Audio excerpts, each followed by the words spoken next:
kuşunu tırnaklarımla kazıdım.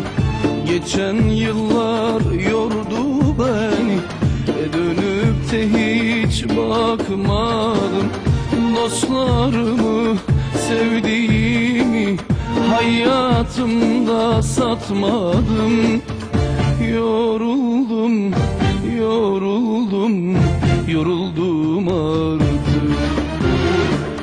Yoruldum yalanlardan, yoruldum sevdalardan, iki yüzlü insanlardan yoruldum. Çok karınca gördüm ama üzerine hiç basmadım. Namusumu, şerefimi beş paraya hiç satmadım. Allah'ımdan başkasına Allah diye tapmadım. Beni tanımadıysan böyle delikanlıyım.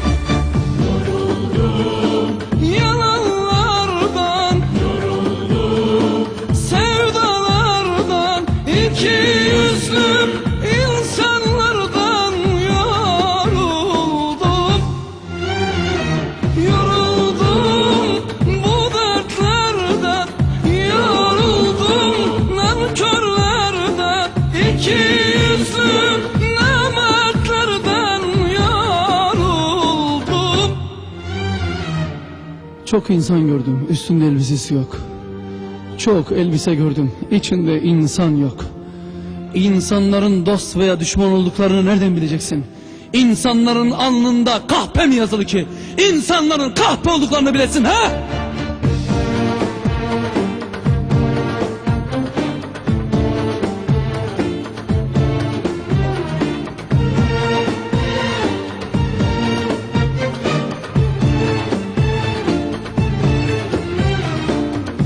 Ezilmişten yana oldum, sen solcusun dediler.